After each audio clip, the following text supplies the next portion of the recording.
You really have to. Um, it's a It's lot a of lot, work. a lot, a lot, a lot. Tell me, I went through it back in Sarasota with the community I lived in, and we got a nice group going. I moved and I think it fell apart, unfortunately. Yeah, that happens a lot, unfortunately, and that's one of the reasons why we talk about having more than one team leader, because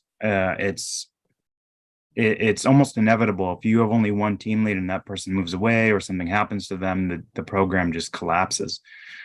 So when I find the prospective team leader, I tell them that their first job is to find a second team leader. Yeah, we had a second one. Unfortunately, interest fell apart because it wasn't strong enough, I guess. Because it's almost inevitable if you. Yeah, that we had a good team here in Gliselle Park. Two great strong team leaders. Unfortunately, both of them moved away within about 3 months of each other. Oh, And the program, that team just collapsed. We had someone kind of take it up for a little bit, but unfortunately, it wasn't able to really persist without those two. right. Here's a quick question. We meet next Thursday at the end of the month, every month. There's somebody come up and explain the program to the group. The Not neighborhood team Thursday, I program. mean, in the future. I don't. I'm not a big fan of driving up to Lancaster, but I can participate in Zoom. Yeah, we probably Zoom would probably be good. Plus, we have your videos, Mhm. which are pretty good. You've been at it for a while. I commend you. Yeah, COVID really threw a twist into things, and I fortunately I work in IT, so it didn't take much for me to pivot and take everything online. Which But side IT? sorry, what was that? Which side IT? I'm hardware personally.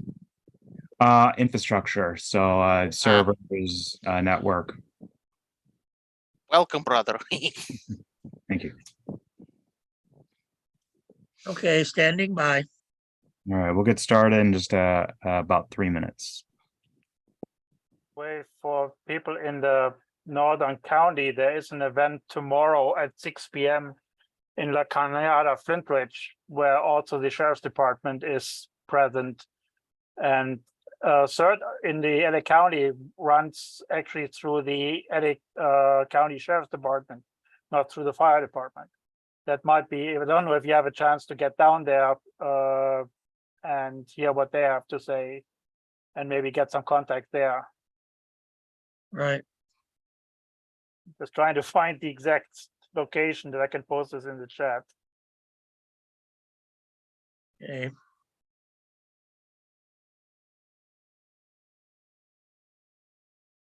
Hmm.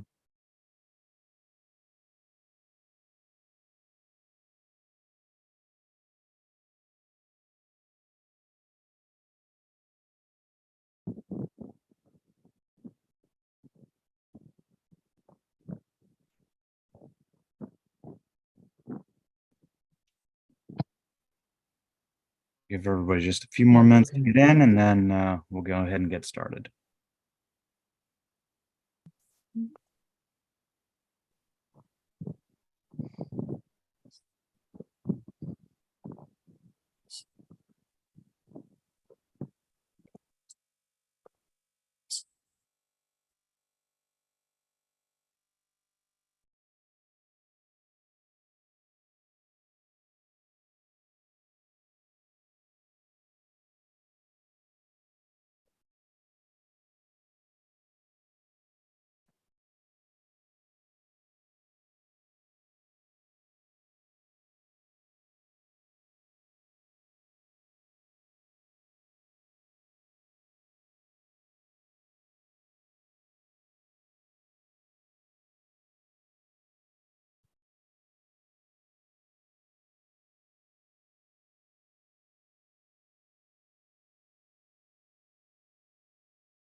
Jen, I made you co-host. If you could watch the chat also, in case anybody needs to be booted or disrupting.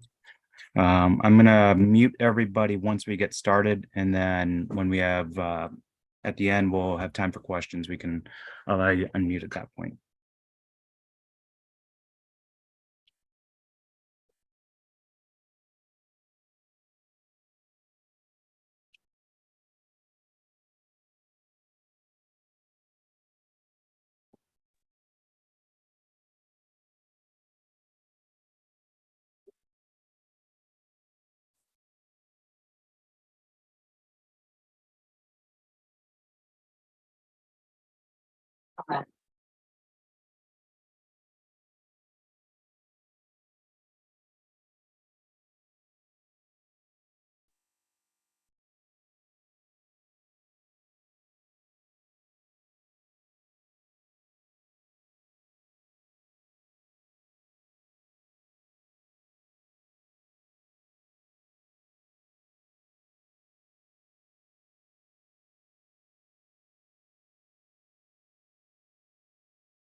All right, good evening, everyone. My name is Patrick Botts Forbes. I am the LAFD CERT Central Bureau Coordinator.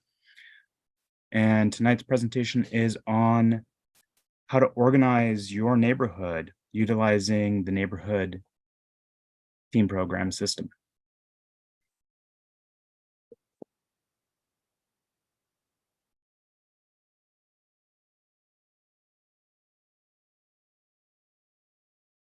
Turn my camera off so I'm not blocking the screen. One of the biggest concerns that we have is that we live in a time where there's, I mean, quite frankly, more population on the earth than has ever been before.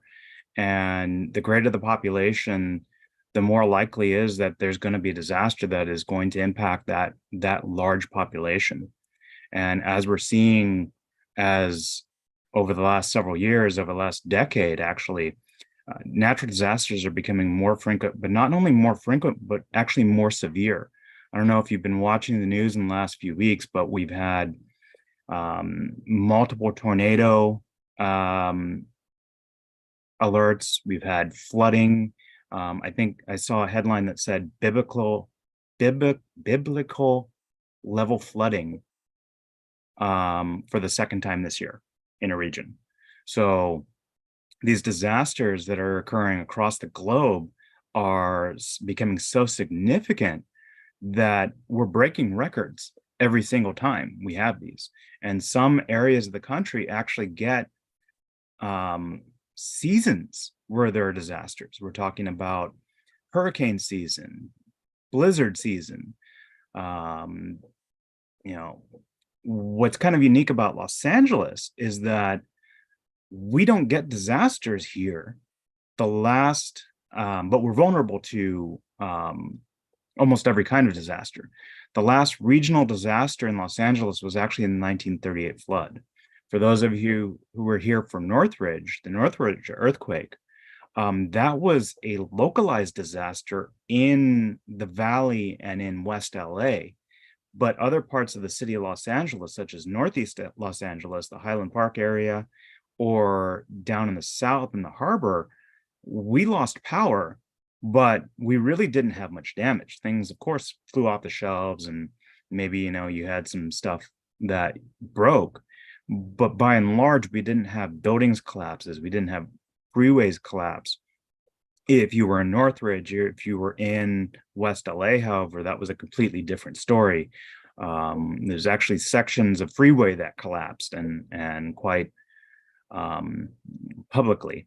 So we really don't know what a regional disaster will look like in the city of Los Angeles, simply because for the most of us, it hasn't occurred in our time, in our lifetime. To give you perspective, we have a city of 4 million people that swells to over 6 million during a business day. And at any given time, we have about 1,000 firefighters on duty. The numbers, if you think about that, 1,000 firefighters for 4 million people, that's good for every single day because, like I said, we really don't get disasters. But when that disaster occurs and it is all hands on deck, those numbers don't work.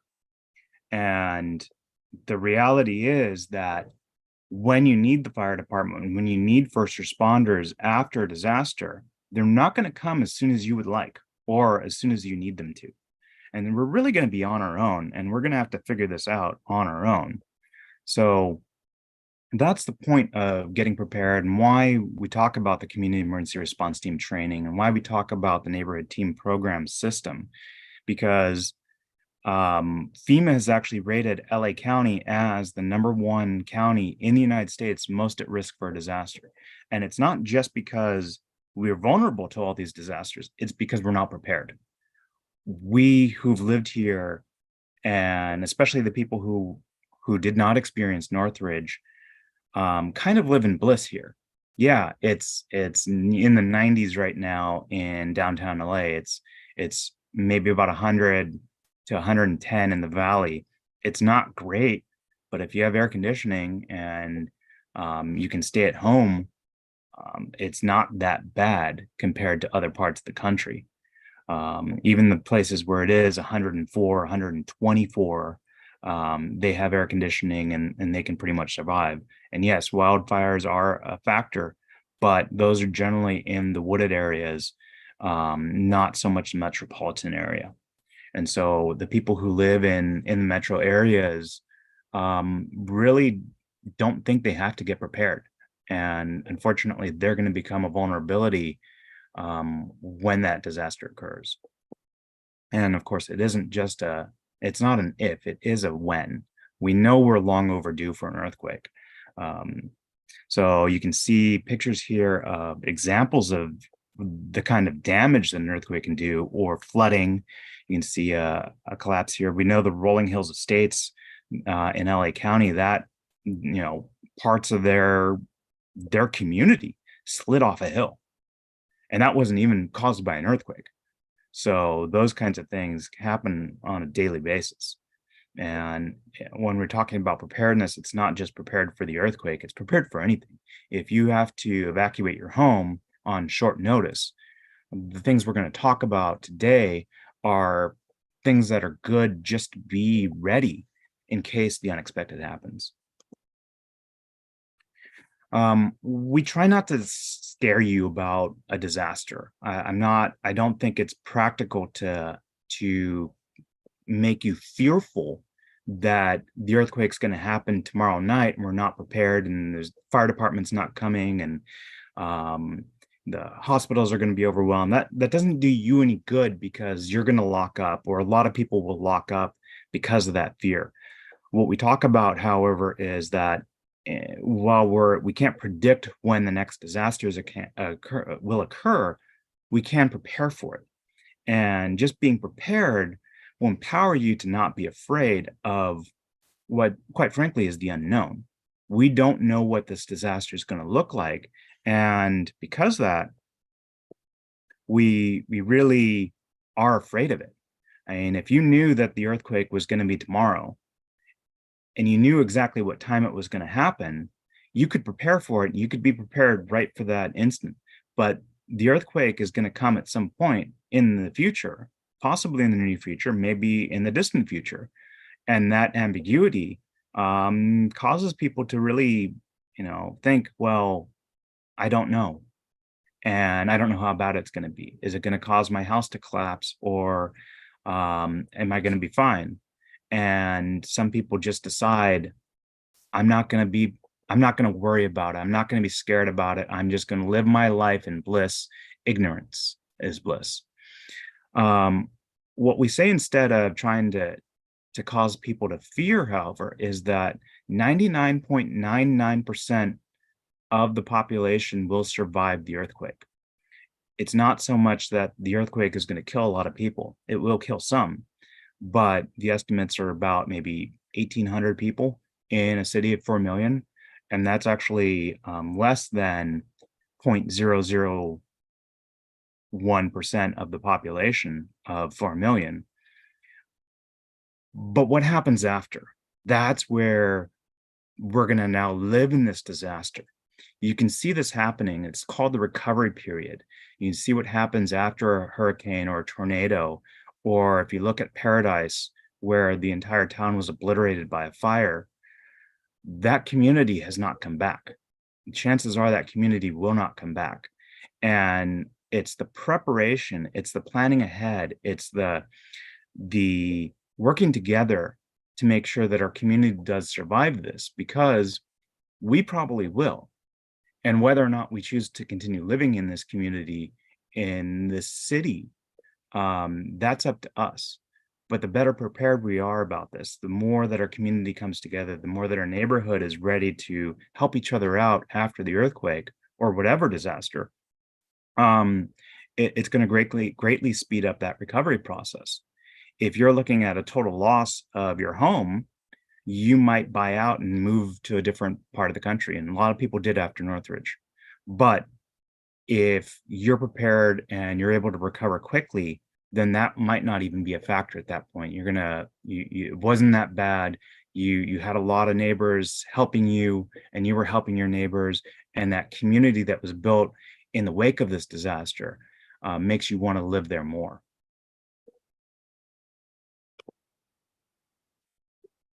I can't find where I found this, but I remember reading it somewhere that I think it was a FEMA document that said that 90% of victims in a disaster will be rescued by community first responders. That's you and me. That's the people around you. If the earthquake happens, and this is where LA City saw the community emergency response team model, they went down to Mexico after the earthquake, and the Mexico earthquake in 85, I believe it was, 84, 85. And they saw neighbors, community members digging each other out of rubble. And it was that community rescuing other community members. And so that's what we expect to happen. Like I said, 1,000 firefighters, not enough. Even 3,000 firefighters fully staffed, not enough. It's going to be on us. It's going to be all hands on deck. And it's going to be everyone pitching in, helping, and saving each other. And I'm not talking about maybe, someone with a catastrophic injury being able to do field surgery on them. I'm talking about a minor injury getting infected. And if we can stop that from happening by cleaning the injury, bandaging it up, we save that person from having a medical emergency. It's that kind of level of support and rescuing of each other that we expect to happen during a disaster or immediately after.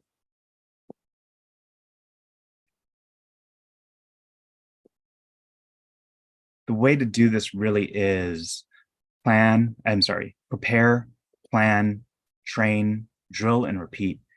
It's a cycle, an ongoing cycle. It's never going to end. You're never going to have a perfect solution, a perfect plan. If you have a drill and there's no lessons learned from that, then one of two things occurred. The drill was not hard enough. It was not realistic enough. It was not thorough enough, or everyone is a industry expert at what they were doing. Chances are your drill was not thorough enough, and not that everyone's an expert, because even if everyone is an expert, we need the practice. This is not something that we do every day.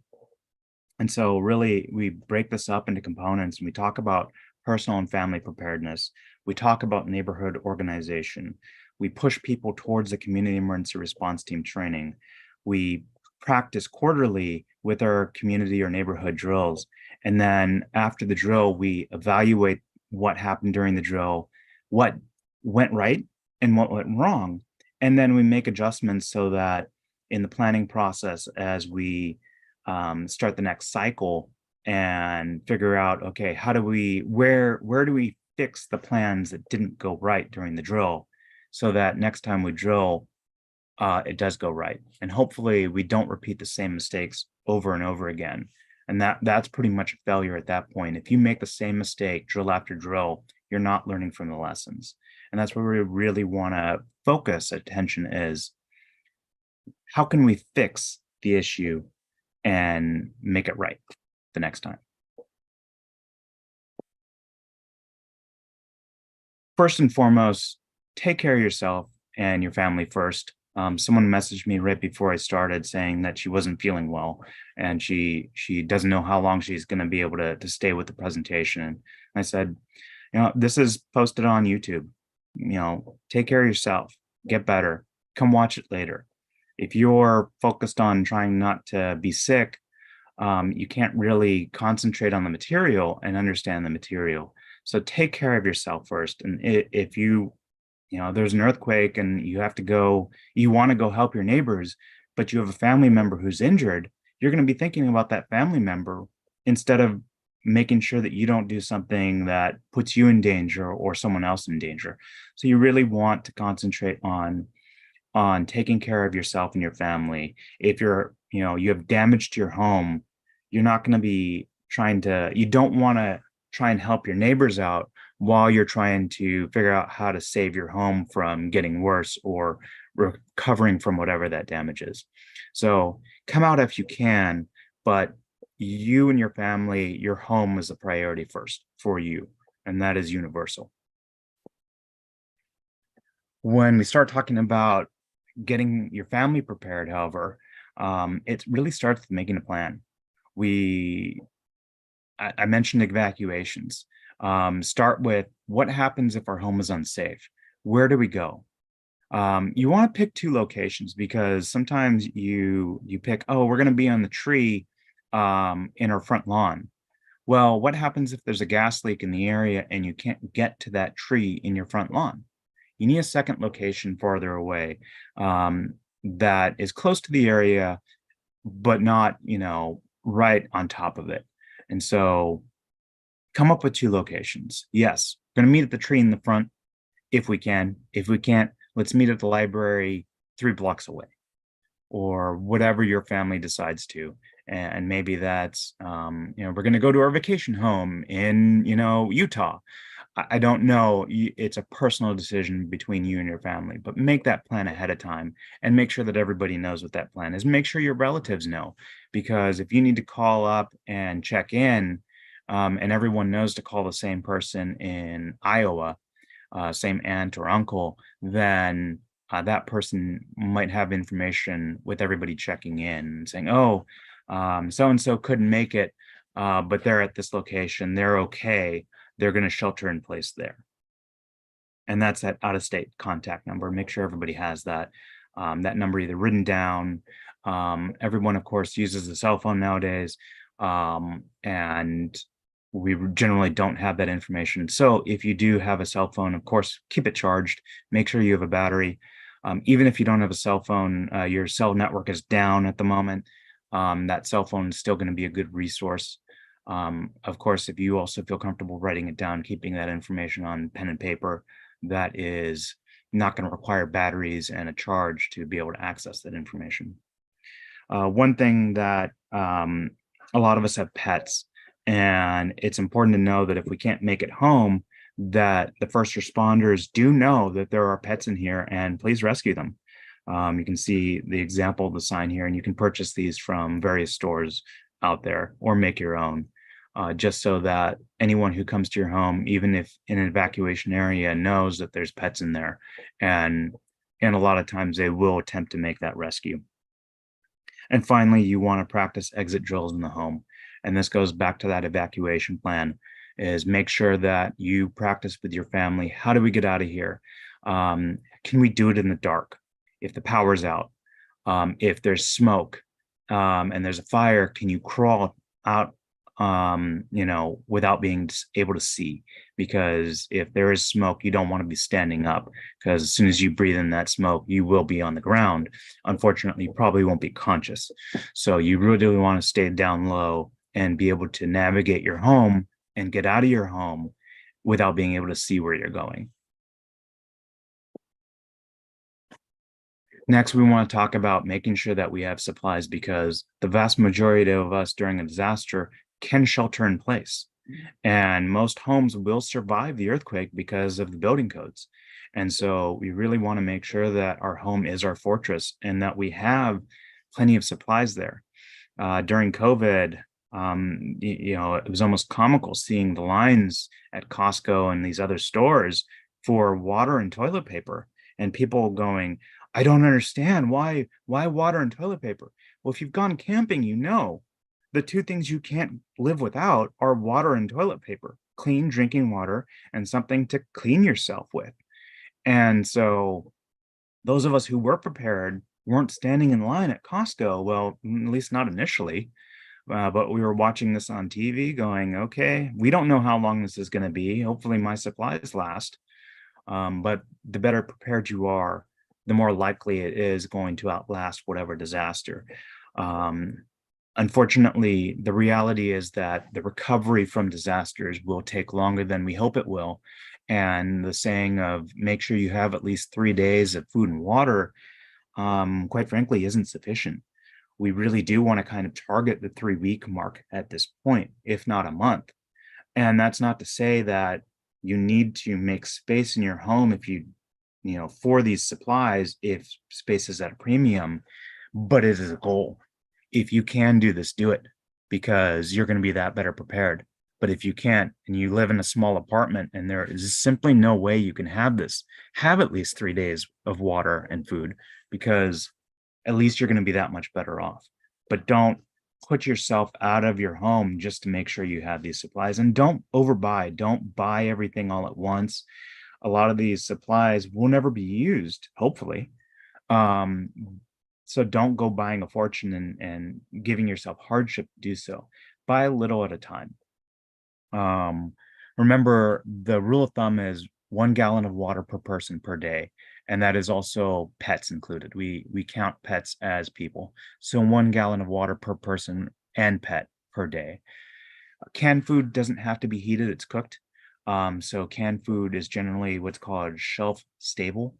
But they do have a certain lifespan. So if you buy canned food or you use canned food and you buy a little bit extra, make sure you cycle through it so it doesn't go bad. Just replenish it and make sure you have that extra in standby. Freeze-dried food can be used. It's dehydrated, and you just need to add boiling water to have a nice hot meal with it. You can also do meals ready. Excuse me, meals ready to eat, and there's a variety of these. And they come from the military. There's versions that are for Coast Guard rations that are temperature insensitive. You have to be careful about what you get. A lot of the meals ready to eat are actually, they're temperature sensitive. They're good for 20 years, but that's at 70-degree temperature. You put them in a car in LA today, with the heat wave we're getting right now, and that lifespan drops dramatically fast. So those are not something you want to be transporting in a vehicle in an area that gets to be 100 degrees. What you can do are Coast Guard rations. Those are basically a brick of coconut flavored something or the other. They're very high calories, so you don't need to eat too much to get the energy from it. But those are designed to be in life boats that are exposed to extreme temperatures. So those are safe to have in your car because those won't go bad on you, at least not as quickly. If you do have cans, make sure you have a can opener. Matches. You might have propane or something, but no way to light it. Maybe you do have natural gas that's still functioning, but your power's out and your electric lighter doesn't work. So you can always use a match to light something, or if you need to make a fire with it, those are really good options to have. Water bottle. I think that kind of makes sense. If you need to fill up water somewhere, you need to put it somewhere. The wide mouth ones are good because they can take water really fast and put water out really fast, but they're also easier to clean too. Again, going back to camping stoves or propane grill with extra propane, always keeping an extra supply on hand because you never know. If you regularly tap out your propane tank and go refill it when you need to might be when the earthquake happens and now you can't. So always have a reserve if you can. And then we recommend keeping 1 month of any vital medications that you have. You can talk to your insurance company, you talk to your pharmacy or your doctor, see if you can get an extra prescription. A lot of times they will do that at request. Turn my camera off again. So I talk about the under the bed kit.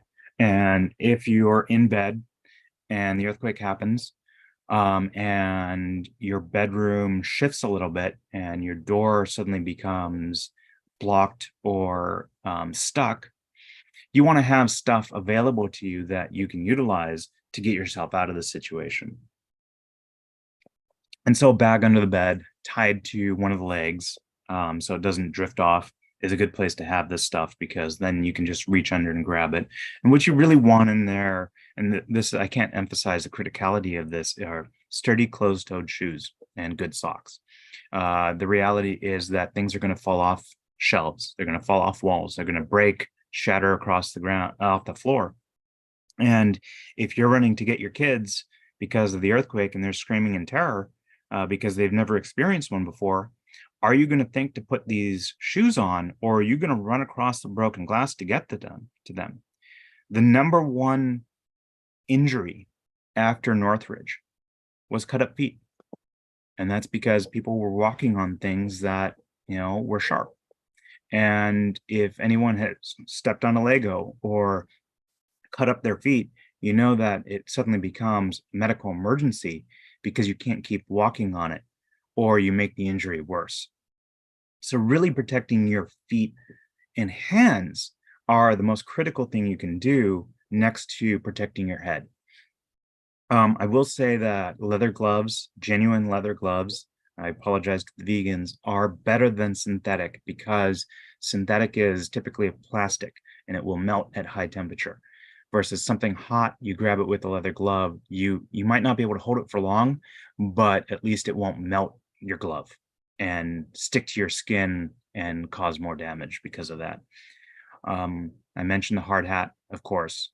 You don't know what's going to fall off the shelves, and hard hat is really, it's not it's not a helmet.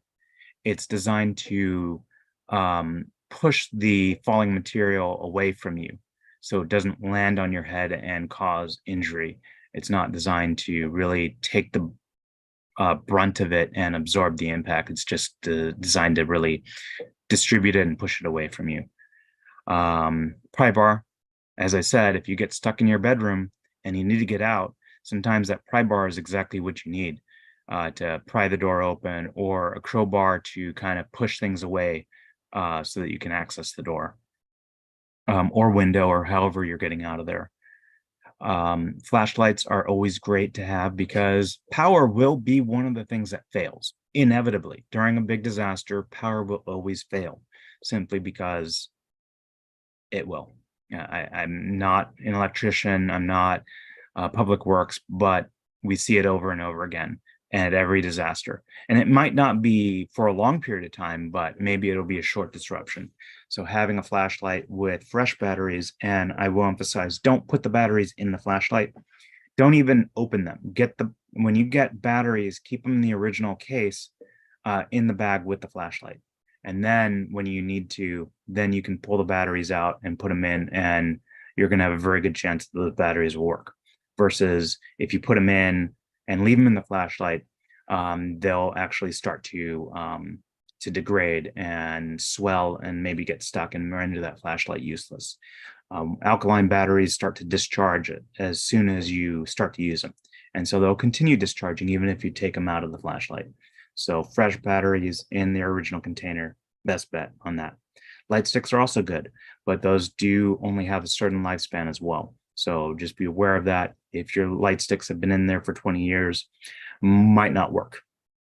If you don't wear contact lenses, you wear eyeglasses, an extra pair of eyeglasses are always good, because if there's an earthquake and those eyeglasses are sitting on your bedstand, they might not be there when you reach for them. They might be across the room, or they might be, shattered because they hit a wall. Whistle's always good. Whistle, you can only yell for so much and for so long before you start to get tired and you can't do it anymore. You can blow on a whistle almost indefinitely. And sometimes if you're trapped, that's the only way that people will know that you're trapped. blowing on that whistle. So this is Chin's favorite topic. Sanitation. If the water is out, you still have certain biological needs, especially if you're eating high calorie emergency food, or things that don't agree with you, for example. That's always a concern, is you have a different kind of medical emergency because you ate something bad and now you have to use the facilities, and if they don't work, you need something, otherwise you're going to have a different problem on your hand. One of the simplest things you can do is get one of the 5-gallon buckets from Home Depot or anywhere. Trash bag, kitty litter. If you see the picture here, there's a pool noodle that's been cut in half and cut open and then used as a toilet seat around the bucket. But that kitty litter is going to absorb the liquid, and it's going to hopefully at least relatively make inert the other stuff that's not liquid. So it'll absorb the smell and other things, just like kitty litter does for anyone who has cats. Plastic sheeting, tarps, contractor bags. You never know what you're going to need, but these are things that will come in handy for a variety of reasons. You can make a tarp, you can make a shelter, you can make anything with contractor bags. And of course, if you have things that have broken and you need to clean up, the contractor bags tend to be a little bit thicker. So if you have sharp pieces of debris, hopefully the contractor bags will hold them a little bit better than, say, a kitchen trash bag. Duct tape, rope, or paracord. These are all things that are great when you need it. And when you don't have it, you're going to be looking for it. I'm not a big fan of alcohol sanitizer and sanitizing wipes and even the gel. Alcohol dries out your skin. Even the stuff that has like aloe vera in it or whatever, I don't think it's the best thing to always be using. So I like BZK hand sanitizers better. BZK is used by medical professionals as a disinfecting wipe or an antibacterial wipe. And so they do make hand sanitizing wipes that are made of BZK, and they won't dry out your hands like alcohol wipes will. Unscented bleach. For those of you who've taken the community emergency response team training, you know that you can disinfect water with unscented bleach. And I say unscented because the scent, and I know these are hard to find sometimes, but the scent is poison. So you don't want to sanitize your water with scented bleach because you just turned it into poison and it's not safe to drink at that point. But sometimes you need to clean up something and the bleach is going to be useful. Be aware that I don't know the exact specifics, but bleach actually does expire. And so you just because you have a bottle of bleach that's been around for 20 years doesn't mean that it's actually going to work the way you want it to. So just be aware of that. Extra toilet paper. I mentioned earlier, water and toilet paper, the two things you need when you go camping. And toilet paper, you can use it as facial tissue as well. There's a variety of things. The really thick stuff can be used as napkins. It's just a great thing to have extra of, and have a roll of toilet paper in your go bag, because you never know when you get someplace and they don't have toilet paper. That's when you're going to want to use it, and you're going to need it. I mentioned the go bag. If you have to evacuate your home, this is really where you want to have something you can quickly grab and go. A backpack is an excellent option because they're easier to carry than a duffel bag, which goes over a shoulder. They put different stresses on the body, and a backpack may hold less than a duffel bag, but at the same time, you can probably walk farther with a backpack than a duffel bag. What you want in this bag, whatever bag you go with, is an extra set of clothes. Because if you have to get out of your home and you're in your nightgown or your whatever you sleep in, you have those clothes ready to go, so you don't have to think about it. Or you're on the move for a while, it's been a few days, you need to change out of whatever you're wearing, and having that extra set of clothes, not only outerwear, but underwear as well. Maybe a few sets of underwear. Like I said, sometimes you eat something that doesn't agree with you, and that is very unfortunate, but having that extra set of underwear just in case may be really it's saving your dignity that at that point. Sleeping bag, Mylar blankets, you never know where you're going to end up. Maybe you're going to be at a shelter that is nicely stocked. Maybe you're going to be in your car. Maybe you're going to be in the park. But have something so that you can protect yourself when it's time to, when the sun isn't out. If you camp, have it with your camping gear, because if you have to pitch a tent in your backyard, or in a park or wherever, that's going to be good shelter. And, in general, going camping is a good practice for knowing what you need to have if you need to evacuate your home. Cell phones, again, going back to our lives are on our cell phones, and make sure you have power for it. Make sure you have charging, make sure you have extra batteries or an electronic battery bank, so you can charge that, or your tablet or whatever. And that way, if you do find a place where you can charge that up, and then maybe it'll give your phone a couple or a few charges. Documentation. There's a lot of important documents that we have: insurance paperwork, birth certificates, the deed to your home or vehicle. Those could be lost in your home if, say, there was a fire and your home burned down. So having copies of this, I would recommend multiple copies, one on the thumb drive with your go bag, but also one online in a place that you can access later on if you need to. And then emergency money. If you think that, you're going to go buy a bottle of water and someone's going to give you exact change and all you have are 20s, that's going to be a $20 bottle of water, because I can almost guarantee that the person had the foresight to be prepared and have water, and now has a line of people trying to buy water from them, is not capable of making change for whatever reason, good or bad. And so whatever you have, if you have small denominations, 1s, 5s, and 10s, that's going to be a lot better than having a bunch of 20s, or worse, several $100 bills.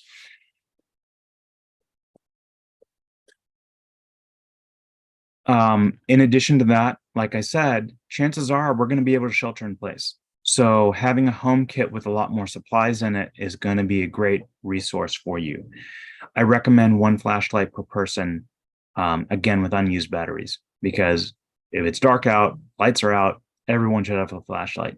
And maybe using your cell phone and drawing down that battery so you can use the flashlight on your camera on your cell phone is not the best use of that battery power. So, and also the flashlights that they make now are going to be a lot better usually than whatever your cell phone can put out. If you have battery powered lanterns, that's great, because those flashlights are directional, but a lantern's going to really give a wider area of light. And again, glow sticks, but again, those do go bad, and those are really for emergency use only. If you're having a long-term event, you want that larger light source from the lantern. First aid kit. Not only get a first aid kit or build one, but learn how to use it. Take first aid training, practice bandaging, doing simple dressings, cleaning a wound. That is going to be the most critical skill you could possibly have during an earthquake or other disaster. Being able to help each other out with basic first aid. And I'm not saying become EMTs, though I am saying become EMTs. What I'm saying is get a little bit of training. It's going to go a long way. And CPR and first aid are two different things. Yes, everybody wants a CPR card, but in reality, chances are you're going to come across injury that needs to be cleaned and bandaged more than you're going to find someone who is having a heart attack and needs CPR. So first aid first, CPR later. That's the order that I prefer in training. Fire extinguisher. You should have more than one fire extinguisher in your home. There is a non-zero chance that a fire extinguisher will fail on you. I think the statistics is 1 in 10. So having at least 2 fire extinguishers is a bare minimum, if not one in every room, or at least one in critical areas or multiple ones in critical areas. And it shouldn't be all the way inside of a room. Say you have a kitchen with one way in and out, and your fire extinguisher is on the far end of the room. Well, that's not exactly going to be useful if you walk in and there's a fire between you and the fire extinguisher. So generally speaking, you want the fire extinguisher at the entrance of the room. And I got into an argument with one of our facilities people at work. They had a couple fire extinguishers on the far end of the server room. I work in IT. I'm a server engineer. I said, well, the fire extinguisher needs to be at the entrance to the room. I said, well, what happens if you're inside the room and the server catches fire and you're trapped, the fire's between you and the exit? Well, servers just don't explode. If I'm in the room and a fire starts and I wait too long, now the fire is blocking my exit, I've done something wrong. Chances are I'm going to be walking by the room, smell something, open up the door, and oh my God, there's a fire. Hey, look, there's a fire extinguisher right here. I can do something about it. So think about where you're placing your fire extinguishers in your home. Think about the different scenarios and what the reality is. And maybe in a kitchen, it is more likely that you're going to have a stovetop fire and you're going to be closer to the inside of the room than the outside. So it is something to think about a little more in depth. Two-way radios, family radio, service radios, FRS radios. These you can buy at Best Buy, Target, Costco. You can buy them pretty much everywhere. These are great to have because if you need to communicate over distance, your cell phone's not going to work. Let's just be very clear about this. During a disaster, your cell phone's not going to be useful. So having these two-way radios, that's going to be able to allow you to communicate and having them with you. And this is, again, goes back to one per family member. If you want to give the dog their own FRS radio, cool, that's up to you. But one for every person in your home. That way you can communicate for whatever reason and communicate with your neighbors too. There's going to be downtime after the earthquake, after the disaster, while the power's out. And some of us who are addicted to our cell phones and tablets, especially the younger ones who have never grown up, have never existed without that technology, we have an attention span issue. And so keeping us entertained, keeping people entertained, keeping your kids entertained is really going to go to your sanity and theirs as well. But it's great to get your mind off the disaster that you're living through, and having some way to entertain yourselves that doesn't require power is going to go a lot towards that. The Red Cross has this excellent document called 20 Weeks to Prepare. And like I said, you don't want to go out and break the bank, spend thousands of dollars to get prepared. You can do it over time, and you should do it over time. Hopefully the earthquake doesn't happen tomorrow. The reality is chances are very good the earthquake's not going to happen tomorrow. Whether it happens in the next 21 weeks, I can't even begin to predict that. And God forbid, we actually do have the earthquake tomorrow. But don't hurt yourself to get prepared. It's a much greater chance that you're not going to use a lot of these supplies and they'll go bad before you have to replace them. So take your time. You can search for this, search for American Red Cross 21 Weeks to Prepare. Excellent guide to starting to prepare and buy stuff. Or buy a little bit more to make sure that you're ready. We talk about community as continuity. I mentioned those communities that no longer exist, such as Paradise, and it is truly a tragedy what happened up there. And there's not really too much that could have been done about that one. That was the worst case scenario. But if you are in a community that is a little bit closer knit and there's not a fire that wipes out all of your homes, there's an earthquake and you lose power and maybe there's some damage and there's people with injuries, your community banding together, your neighborhood banding together is going to be how you get through this together and how you recover from it and how you go back to normality, how you go back to your normal day-to-day life. Terminology is kind of funny. You have a lot of different people using different terminology, and there's really no consistency among it. So what I've done is I've I've looked at what's out there and I've broken it up down to neighborhood blocks. And we talk about map your neighborhood and ready your LA neighborhood block, neighborhood household blocks. And these are generally 10 to 25, however many homes are on your block, quite easily. Now, sometimes this is going to be more than that. Sometimes it's going to be less, depending on your neighborhood. There could be 100 homes on your block. There could be large apartment complexes, and you could have 1,000 people on your block. Your entire block may be an apartment complex. These are very rough estimates to these numbers. It's just so that we have the same terminology as we're talking about things. You understand where we're coming from when we say something about a neighborhood or a community. A neighborhood is generally going to be 60 to 6,000 households. But an apartment complex with 200 people that live there, or 500 or 1,000 people, that's a neighborhood in and of itself. A community is larger than a neighborhood. A community is made up of multiple neighborhoods, which are made up of multiple neighborhood blocks.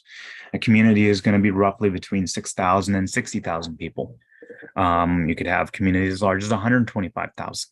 It all really depends on your particular community, neighborhood, and neighborhood block.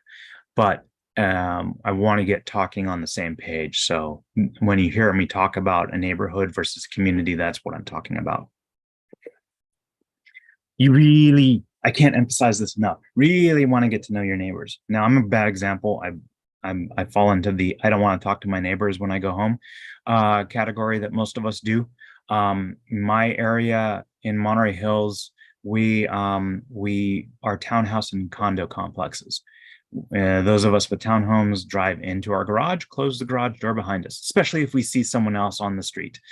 We don't want to talk to our neighbors, so we hit the button in our car, garage door closes. Sigh of relief because you don't have to talk to your neighbors. Probably not the best way of going about things. We have a lot of dog walkers in our area, and they know each other by their each other's dogs' names. And Pebble's mom and dad, or Cujo's caretaker, but they don't actually know each other's names. They're very social. They see each other all the time and talk to each other and talk about their animals. That really isn't the best way to do things. So the better you start to socialize with your neighbors and start to build that neighborhood community, the better everyone is going to be after the fact. After the earthquake is not when you want to get to know your neighbors. And there's a variety of reasons why you want to do this. First of all, you want to find out who you can trust, because you build that relationship, and then you can share your plans with them. Hey, I'm starting to build an emergency plan. This is what I have. Do you have one? Do you have any tips and tricks? Or, hey, I just moved into the area. I don't really know some of the things around here. Can you give me ideas? And if something were to happen to you, your neighbor might be the first one who's going to know to contact your loved ones and share that information with them, or get you help, or say, you went to the hospital because you had a sharp chest pain on your lawn and collapsed, and your neighbor called 911, and your family gets home. They're the person who's going to tell your family where you are, instead of them trying to figure this out on their own. But more importantly than figuring out who you can trust is also figuring out who you can't trust. I talked to a LAPD senior lead officer, and he explained to me, and I think this really holds true, is that approximately 10% of any population does not belong there. And for a variety of reasons. Yes, they could be criminals. So yes, that is definitely a possibility. Or they could be just not the right fit. They could be having trouble in their own lives, and they put the rest of the community at risk. There's a variety of reasons here, and I'm not saying that 10% of the population are psychopaths that are going to kill everybody. Certainly that's not the case. But I think in general, it is a very good rule of thumb to anticipate that 10% of any population does not belong there, and maybe can't be trusted. Maybe they will take advantage of a situation. And so you need to know who these people are, be able to identify them, make sure that you're aware of them, not to exclude them, not to say that you're going to shun them or for whatever reason, but be aware that if things go wrong, maybe this person will become a liability. And so you want to share what information, be very careful about what information you share with these people.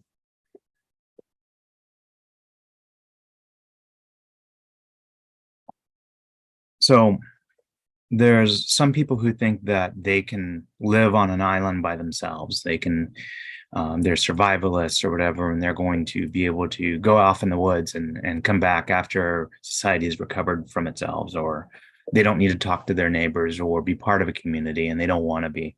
More power to them. Chances are these people will be the first ones to realize the error of their ways when things hit the fan. Simply put, no household can anticipate and prepare for every need. You will always forget something, unless you happen to be an expert at survival. You have, years and years of survival training, and you regularly go into the woods for months at a time. Cool. Most of us are not that. So most of us will forget something. And really, if we're working with our neighbors and we're friendly with them, they're going to forget something. We're going to forget something. They're going to have a little bit of extra something. We're going to have a little bit of extra something. We can trade. We can split and share so that we all get through this together. Because when it comes down to it, we are in the same, I don't want to say the same boat, but we're in the same neighborhood. We're in the same situation. We're in the same circumstances. And the better we are together, the more we're helping each other to survive together, the better we all are. For example, you're going to lose power. You don't know when the power is coming back. You might have a lot of food in your refrigerator that's going to go bad. More food than your family can eat. Well, one barbecue can cook multiple meals. And once you cook the food, it's going to last a little bit longer than raw food is. If someone has a generator, they can charge multiple batteries versus someone who's hoarding these resources for themselves. Again, the frozen food is going to last a little bit longer. Don't touch your freezer when the power is out, but eventually that food needs to be cooked as well. And then if everyone shares their food before it spoils and goes bad, we don't have to touch our emergency supplies right away. Prolong what we have. And hopefully things will start to return to normal very quickly, but we don't know. There's no way to predict when everything is going to come back. So you really want to start talking to your neighbors about this, really develop those relationships, share the lists of what you have, plan with each other, plan on shared resources. Hey, I've got a generator, you've got a barbecue. Let's make sure that we pool our resources together so that we can make sure that we survive together. Same thing with skills and abilities and equipment. Really, who has medical training? If you know an EMT or a doctor or a nurse, this person's going to be critical. Now be careful, because maybe they're going to be going to work, or they're going to be at work and they're not going to be there. So don't rest all your hopes on one person, but certainly know who they are, because, hey, it's not an earthquake.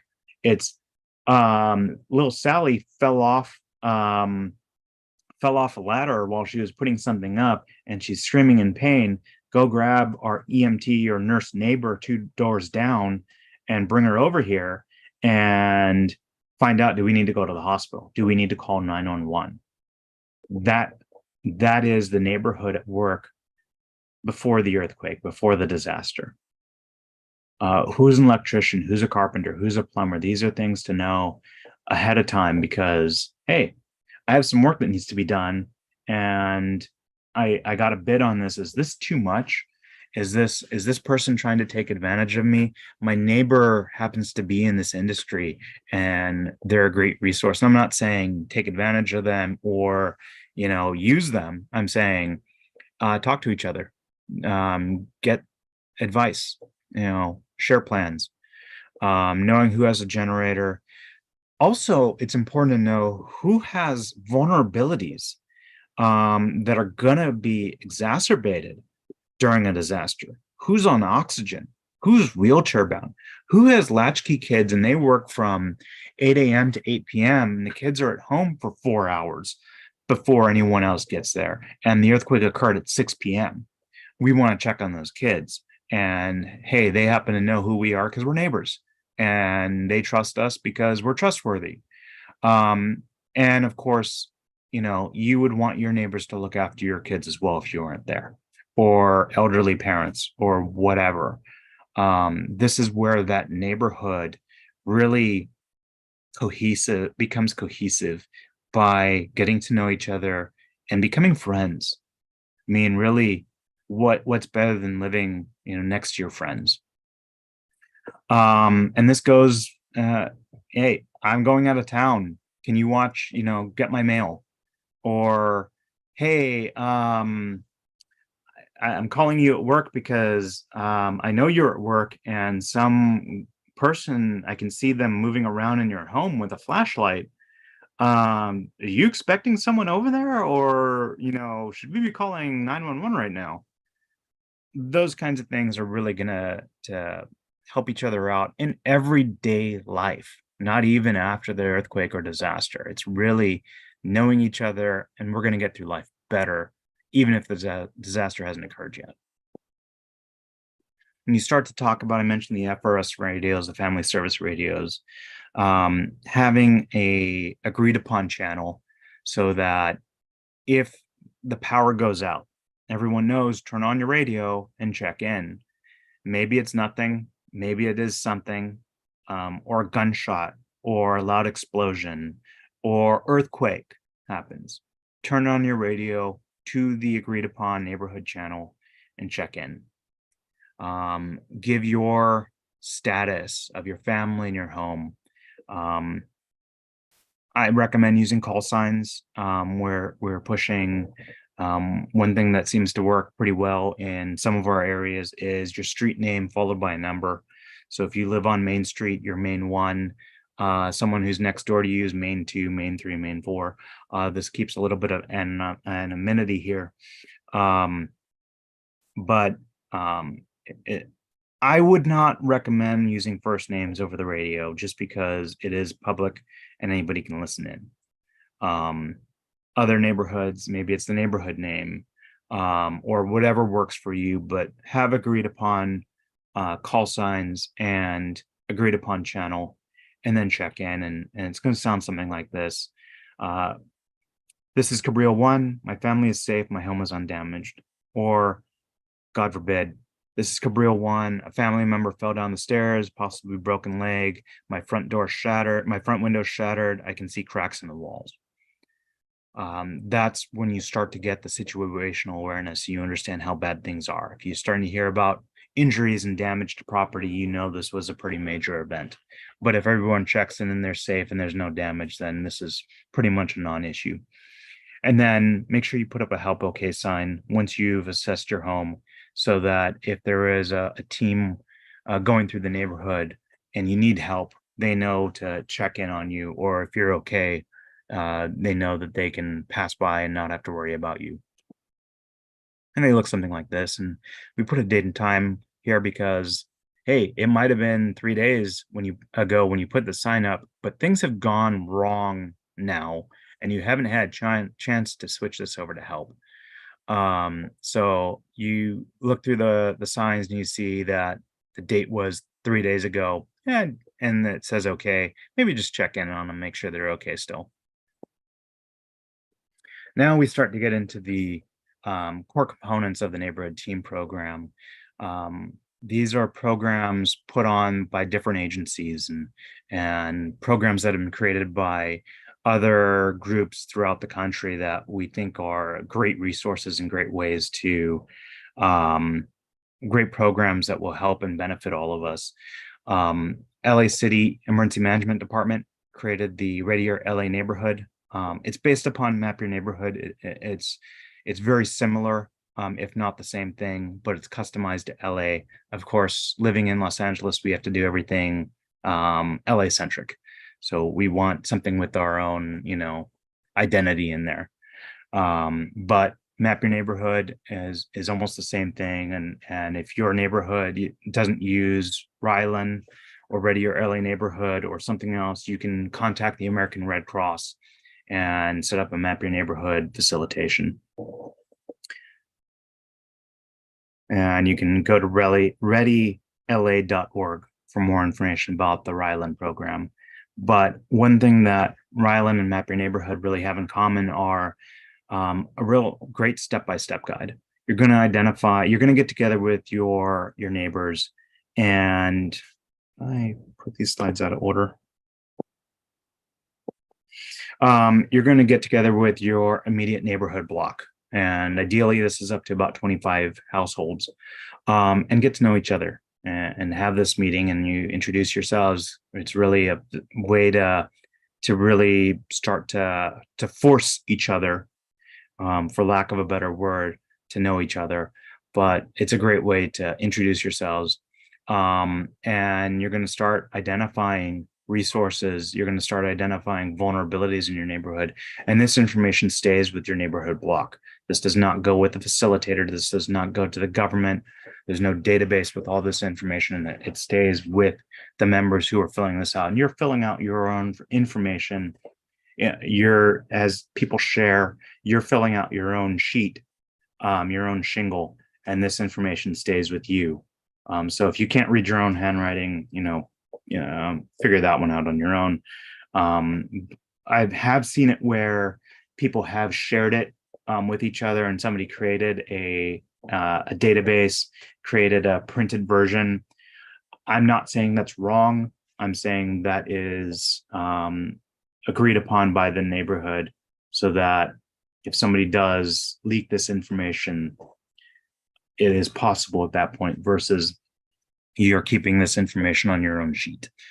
So you want to know, you're going to draw out your neighborhood, you're going to map your neighborhood, and start to really identify, okay, this person is an EMT, this person is a construction worker, this person is a chef, this person has latchkey kids, this person is on oxygen, those vulnerable members of your community. So you know who to check on first. You're going to identify a gathering site. You're going to identify, there's another slide on this one, but you're going to identify your community centers, where you're going to set up an infirmary, or you're going to set up a place for the kids to go and the elderly to go, so they can take care of each other. The step-by-step guide includes then putting up the help okay signs and checking on the help signs. If you smell, see, or hear a gas leak, turning it off. And then one team staying at the gathering site to really monitor things and for other people to check in with. And this is the gathering sites are public. You want it to be out in the open so people know to go there, especially people that did not participate. They see people gathering in one spot, that's where they're going to naturally gravitate towards, because you want this to be a neighborhood block getting together at this point, even for the people who were not planning ahead. I mentioned that neighborhood care center. This should be inside a sheltered area. This is where the injured are going to go. This is where the elderly are going to go, and the young children are going to go, because they can take care of each other and keep each other calm, hopefully, where they can feel safe. And of course, if there are any injured, that's where they can be tended to. The motto of the community emergency response team is, and I think this is very, very apropos, do the greatest good for the greatest number of people in the shortest amount of time. And anything you do when it comes to a disaster, going back to this motto is the answer to the question that you're going to ask. Should I do CPR on someone during a disaster? Well, is that doing the greatest good for the greatest number of people in the shortest amount of time?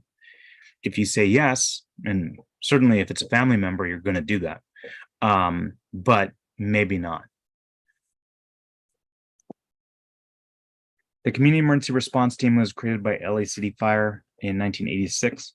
It consists of approximately 17 and a half hours of training as LA City teaches it. And that's spread over 7 weeks, once a week for 2.5 hours a session. They teach you disaster preparedness, first fire safety and utility controls, hazardous material awareness, disaster medical operations. They teach you light search and rescue operations. They teach you team organization and disaster psychology. And then it's been added more recently, but how CERT responds or reacts or is aware of terrorism. And this program has been taken up by FEMA and is not only nationwide, but worldwide. And we occasionally have people on from other countries on these trainings because this is universal at this point. And what the CERT training teaches you is, and you heard this earlier, take care of your family first, then help your neighbors. Teaches don't bring a victim to an incident. This basic level of training teaches you what you need to do to be aware of a problem so you can see it coming and you can hopefully avoid it. It teaches you that if you can at least take care of yourself, and for the people who don't want to respond, if you can at least take care of yourself and your family, then other people don't have to worry about you. It teaches you basic organization at the neighborhood and community level. You become possibly a force multiplier for your fire department. If you're helping your neighbors out, then the fire department doesn't have to worry about them as much. We do drills, CERT drills, and you'll see these pop-up tents and you'll see people in these green vests and helmets and various exercises around LA City and around the country. Los Angeles City, LAFD, Community Emergency Response Team, they are taught in-person classes. The fire department teaches it. There's no, I know they've talked about doing a hybrid version, but for the most part, it is exclusively taught in person. And so there's a lot of skills that you learn that you have to actually practice in person. And that's why it makes a lot of sense to do it in person. I don't know if this will change over time, but that's the current way it's done for the most programs. There are some hybrid programs out there, and maybe LA County is starting to do hybrid. I don't know for certain, but I know they've talked about it. The fire department puts on quarterly refreshers around the country, the city. We just had one in the Valley a few months ago. The next one is slated for Central Bureau, probably at Hotchkiss Memorial Training Center, but we don't know when exactly that's going to be. The fire department is in the process of planning that. And then myself and our other CERT coordinators, we're volunteers. We do this taking our own time. We don't get paid for this snazzy uniform I bought and assembled myself with my own money. We're here to help organize you. We're here to help you form your neighborhood disaster response teams, help you get prepared, help you train and learn new skills and practice the ones that you learned in the class. If you're interested in taking the training, if you're not CERT trained yet, or you need a refresher, you can go to our website, cert-la.com, and you can find the classes there. Classes start every odd month, and there's generally 5 to 8 classes per session per month, per every odd month. So that's January, March, May, July, September, and November. For those of you who can't, who need that assistance on the calendar. Obviously, I couldn't even say that right. So, and I'm reading the slide. Or rather, I didn't read the slide. I tried to do that from memory and botched it entirely. So I'm not saying that, we're perfect, but we're one of you. We're here to help. And I appreciate everyone who's taking this training right now. Hopefully you're learning a lot. And you see the resources that we as CERT coordinators are starting to put together to help you become better at and build your teams. It's always great seeing a group of green vested people, because they're there to learn stuff and help out. And really that's what we want to let the people in the community know, is when they see the fire department drive by and 911 not work, The people in the green vests and helmets, that's our uniform. We're trained by the fire department. We're here to help our neighbors. What we've done is we've created the neighborhood team program system, putting together a lot of different programs and resources so that we can help you get started. The neighborhood team program was created about 10 years ago in South LA. It was a combination of the CERT training. The fire department supported this and was part of this planning. LA City Emergency Management Department was part of this with their 5-step plan, and Neighborhood Watch was part of the original group that organized the neighborhood team program. The people who were originally part of that initial group have all moved on. So we've kind of inherited, we're trying to rebuild what it is and how it operates. But what we've done is we've emphasized that the neighborhood team program is community grassroots driven. We're not a city agency. I don't work for the fire department. I'm not being told by a fire chief to do this. This is something I think is a great resource to you.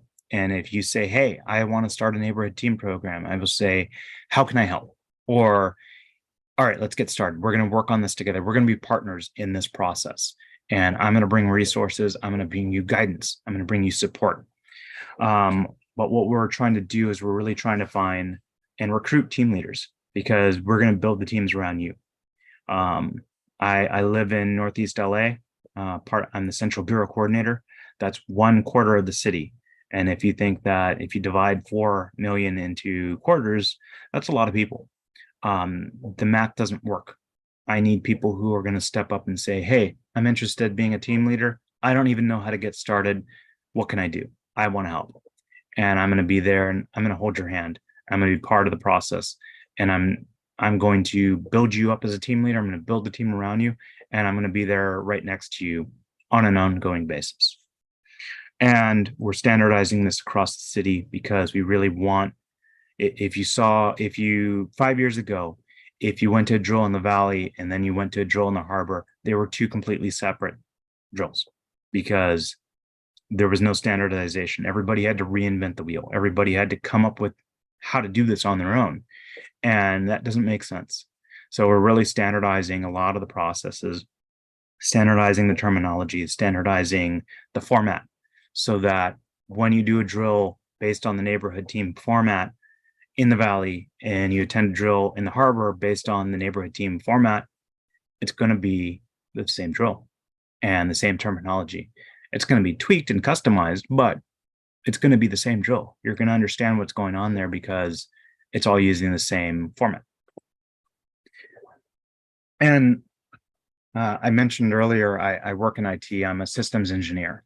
I like putting things together that work together, building solutions that it's homogenous. Things work together.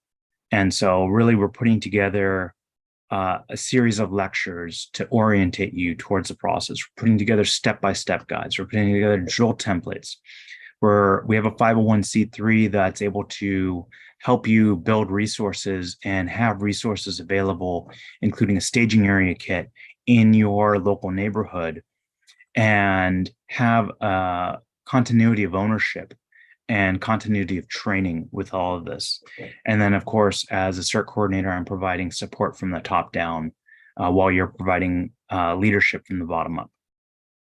The goal of the neighborhood team program system is really to help CERT team leaders and CERT coordinators organize, train neighborhood disaster response teams. That's the end goal. If we can get those teams going in your neighborhood, then mission accomplished. If you don't need us, you don't have to use us. If you've already done all this work on your own, cool. Can we come and see how you're doing it and steal some good ideas? And then, of course, if you say, hey, this doesn't work in our neighborhood, this is what we're doing instead, we may come and say, hey, you're absolutely right. Can we borrow that? And feel free to take what works, swap out what doesn't, ignore what you just don't even like. I won't be offended. These neighborhood disaster response teams are going to be made of both CERT and non-CERT trained people. It's whole community. If someone hasn't had a chance to take the CERT training, cool. They want to help out during a disaster or be part of a drill, cool. They're welcome to join. We hope they get the CERT training, but they don't have to. And some people, they just don't have time to do it. It's a commitment, but that's understandable. But again, it's going to be all hands on deck. So anybody that wants to help, they're welcome to be part of the solution and hopefully not part of the problem. The teams are going to report to a neighborhood staging area. I'm sorry, the community, the neighborhood is going to report to that neighborhood staging area. And this is out of the way. Unlike the neighborhood gathering site, which is public, this is more a place where the responders are going to be organizing an actual response to the disaster. And they need to be kind of left alone. Let the general people who, especially the ones who aren't prepared and who are panicking, go bother the gathering site, while the people who are going to be part of the solution are going to be at the neighborhood staging area, out of the way, and organizing and not getting harassed by the people who are panicking because their power out and they can't play whatever Sudoku game on their phone. From there, we're going to form damage assessment teams. These teams are going to go into the neighborhood and find out how bad things are. They're going to report the incidents. They're going to triage, stabilize them, and then they have to move on. They have to get a complete picture of how bad things are in the neighborhood before the actual response can happen. If you get stuck as a damage assessment team on the first thing that you come across and you never complete your route, it could be something way worse just a block over. Now, where we're really going to benefit are the incident response teams. And after the initial damage assessment's complete, then everything switches over to incident response. And this is where you're going to be responding to the incidents that have been reported in, and you're going to be really helping your neighbors out and doing a lot of good, and hopefully preventing them from having to go to the hospital, because that's one place you don't want to be during a disaster, is at a hospital, because that's where everyone who has major injuries is going to be, but also they're going to be inundated with people who have minor injuries that don't have the help that something like the neighborhood team program and neighborhood disaster response teams can really bring. I talked about the orientation series. This is taught by our volunteers. We talk about neighborhood preparedness and organization. We talk about personal and family preparedness. We talk about how to organize at your staging area and to play out and do that damage assessment and incident response. We're going to talk about how to use two-way radios so that you can communicate efficiently, and talk about basic disaster first aid and medical triage, what that looks like, and how you can do basic bandaging. And this is great when this is in person because you actually do the skills. But we can also do this stuff on Zoom as well. And then finally, the final module is neighborhood security and situational awareness. And this really comes into effect, say, 5 days after the earthquake has occurred. Power's still out. People's food supplies have started to dwindle. Now they're starting to become desperate. This is where your neighborhood banding together and showing that they're active is going to discourage people who you don't want to come into the neighborhood, who are looking to take advantage of the situation, from causing problems, because they're going to go somewhere else because they don't want to deal with an active neighborhood. But it also talks about making sure that your neighbors don't fall through the cracks, that your neighbors don't become desperate and become part of the problem, and working with them to make sure that they stay afloat, even the ones who didn't prepare. And finally, we do quarterly neighborhood disaster drills. So you can actually practice this and see how the staging area is set up. Make sure that people know what they're doing and start to develop the muscle memory. That staging area really serves, and I mentioned this earlier, it's a central point that everyone's going to go to who's part of this program. If your cell phones don't work, if you don't have a two-way radio, go to the staging area. There's going to be radios there set up as other people come in, do the damage assessment. This is where you're going to have accountability for your teams. Everyone's going to check in. You're going to make sure that no one leaves without checking out. And if a team goes missing, you're going to be tracking the teams. So if something happens to a team, you lose contact with them, you know where they last were, you know where they should be, and hopefully you can find them in case something did happen to them. And chances are their radio died. That's more likely than anything else, but who knows? Maybe there's a sinkhole and they've all fell in. But that's probably the worst thing that could happen is you lose track of a team and now you don't know if something bad happened to them and you don't know where to reach them because you don't know where they are. That's what the staging area does, is it tracks the teams and it tracks the incidents and it knows where we're going to send a team next, and we know where they were and where they should be at any given time. And then we want these staging areas to communicate upward. We want them to communicate with our fire station first in teams. We want to communicate with the CERT liaison teams at the fire department command post, so that when we do have something we can't take care of on our own, we need the fire department's support.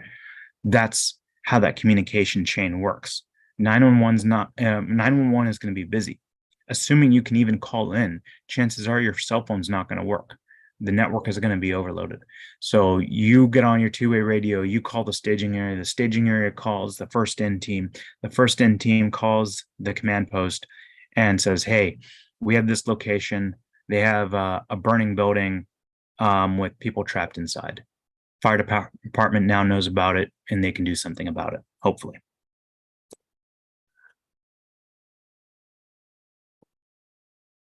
This is an example of a map at the staging area. We've added the damage assessment routes now, but these are neighborhood blocks that have been organized. And then their hubs or gathering sites through the Map Your Neighborhood program. The staging area, now that's always an interesting topic to talk about because people naturally think that, a school is a great place. And theoretically, yes, but schools go into lockdown if there's students on campus. And if your staging area is on the campus and you can't get into the campus because they're in lockdown, not really a good location. What we really look for are houses of worship. We think these are excellent partners for us. Businesses that want to be part of the solution. We can negotiate with them, especially if they have, say, an alleyway, and we can put the kit there out of the way. We have had staging area kits deployed at people's homes. If you have a fully residential area, there's no other resources there, other locations. Sometimes that is your only option. Again, schools are bad locations. Fire stations are bad locations because the fire department's not going to be there. We don't want to have to jump razor wire or cut through a fence to get access to our staging area. Public parks, we don't want this to be public because we don't want people seeing a bunch of green shirts, green vests, gathering on one site and go harass them and say, hey, my power's not working. They said it's not safe to drink the water. What do I do? When am I getting help? That's not something we want to deal with. But we do need 24/7 access to the location. So that is something to consider when you're looking at a location. If there's a gate that's locked with a key, it's inevitable the person with the key is not available. Maybe in the Bahamas, lucky them, but we need the key to gain access to the staging area. And now it's not a resource that we can use. The staging area kit, we're going to put a box in there. We're going to work with neighborhood councils to fund it or other neighborhood resources to fund this kit. And it's everything you need for the first 3 hours of operation. Theft resistant job site box. We strip the logos off so you can't see it and doesn't stand out as much. It's about 4 feet long by 3.5 feet deep by 3.5 feet wide. Has a drawer on the bottom that all of our admin stuff can go into. That's going to be a magnetic dry erase board, maps of the area.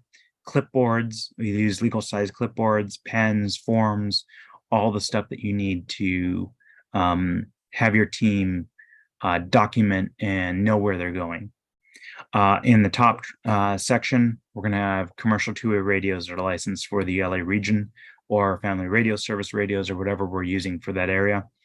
Medical resupply. If you should have a CERT bag if you're CERT trained and you're going to be using supplies. When you get back to the staging area, that's where you can restock. It's not to provide the supplies for you to take when you go out. It's to replenish the supplies that you burn through.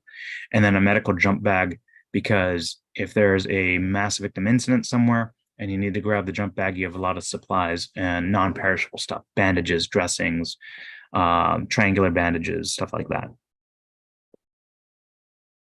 We do drills.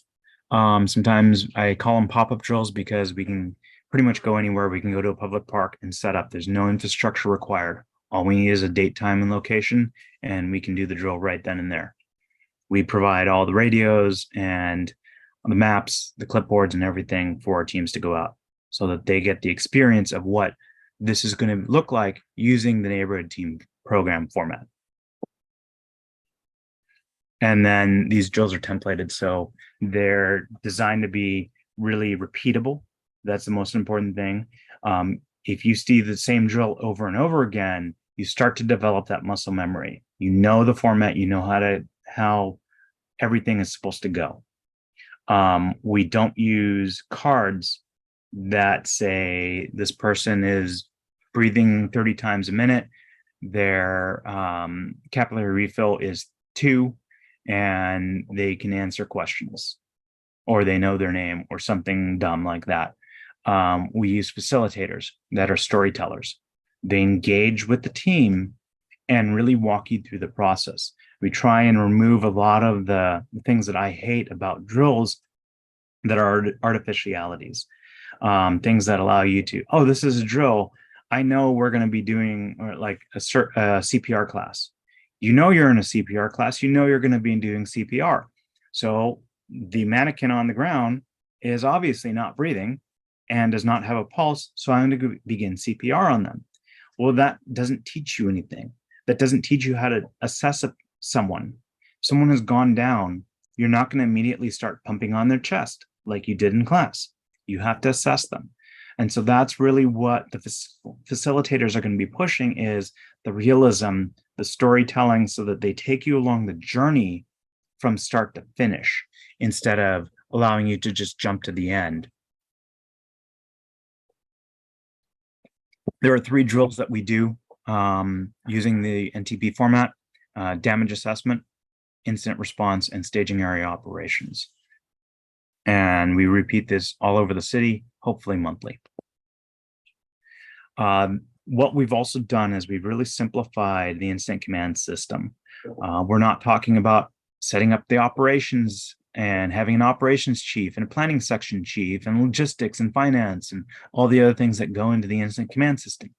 We really break it down to its core components. On the teams, there are 4 positions. You have a team leader, a radio operator or a radio communicator, scribe, and everyone else as a responder pair. Teams are odd numbers. There are 3 minimum, that team leader, that scribe, and that radio communicator, or there's 5 or 7. And so you always know that is the team makeup. And any NTP, any drill following the NTP format will use these positions and these numbers in their teams. And any of these positions can get slotted into incident command system org chart. So we're not doing incident command system. We're just simplifying it so that you don't have to understand incident command system to get the basics and to actually participate. And you can see our lovely people in green. This obviously was taken in time that we'd like to forget, where everyone had to wear masks, but we practice safely. So when we talk about the neighborhood team program, it's not an alternative to CERT. It's not something different. It really is a combination of the community emergency response team, Map Your Neighborhood or Ready Your LA Neighborhood, and Neighborhood Watch. We're also looking at bringing in Listos as another layer of training. Again, we're always looking for programs that are complementary, that work together to build better neighborhood disaster response teams. The next steps for you: make a plan, get a kit, practice. We repeat these things over and over again. You'll see this over and over again in all the emergency preparedness literature. Make a plan, get a kit, train, practice. If you haven't yet, sign up on our email list so you can get the information about these trainings, about the drills that we have going on. If you're interested in starting a neighborhood team, reach out to us. We want to help you get that started. And if you haven't yet, take the CERT training. Like I said, 5 to 8 classes every 2 months. Possibility we can train 2,000 to 4,000 people in the city of Los Angeles every year. Help organize a Map Your Neighborhood or Ryland workshop in your immediate block. and take training, take opportunities. If you see a class that's coming up that you're interested in, take it, especially if it's free. 10 drills. You're going to be a better responder, a better resource for your neighborhood when it hits the fan if you have skills and you've practiced them. Our July in-person neighborhood pop-up drill will be in at Fire Station, LAFD Fire Station 84 in Woodland Hills. It's going to be Saturday, July 29th from 2 to 5:30 p.m. For those of you who saw the early announcement of that drill, it was slated for the morning. We had to move it due to a conflict, but we're keeping it at the same location and the same day. To find the Eventbrite for it, you can go to events.ntp-la.org. That's where all of our resources are. You'll find our documentation package up there as well. But you can find all of our Eventbrites here. And so you can keep an eye on that page. We update these monthly. And then if you have any questions, email us at info@ntp-la.org. Visit our website, ntp-la.org. And again, I didn't put the link on there, but our document package is up there.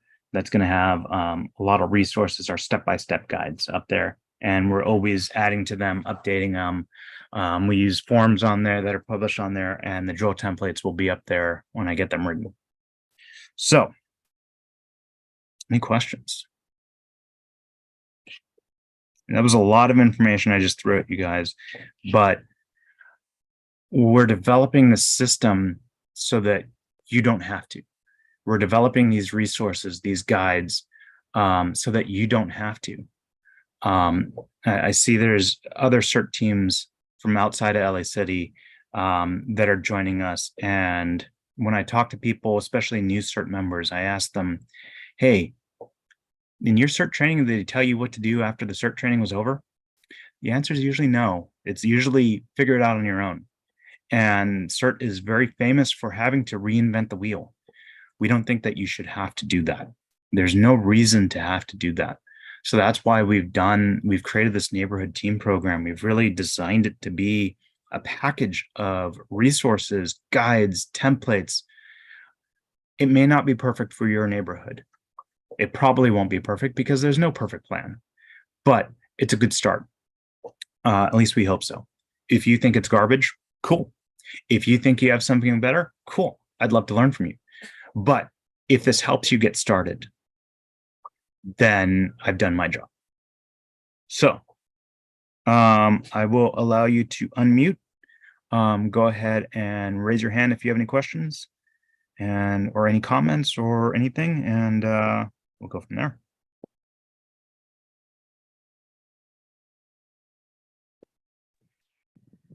And Chin, did you? I see the chat has been really busy. Was there anything that came up in the chat that you want to bring to everyone's attention? I don't think I see anything. If I'm missing something, folks, do raise your hand, but I don't see a whole lot in the chat, at least not right now. So I recommend folks raise your hands, and we can take your questions. I would love to. Okay, we got a couple hands up over there. We're going to go with Terry Lavery first. Hi, I just wanted to thank you so much for taking the time to do all of this. Kudos to you guys. It's not every day you meet people that would do all of this and not get paid. Is amazing. Anyways, we're masochists. Yes. Well, I've been to a lot of your trainings, and every time you always take a little bit more of a tidbit away. And but I thought the one thing tonight that really I have to go back and look at my bag about having the batteries separated from not being in the flashlights. I've done that at my house where I have flashlights next to every bed and have the flashlights out. But I never thought about the go bag and maybe even have extra batteries in there that haven't been opened. And I know there was like 4 other things that you had said, and I wrote them down in the other room. But it's like, yeah, every time you come to these, you really do think of like, oh yeah, that's a really good idea.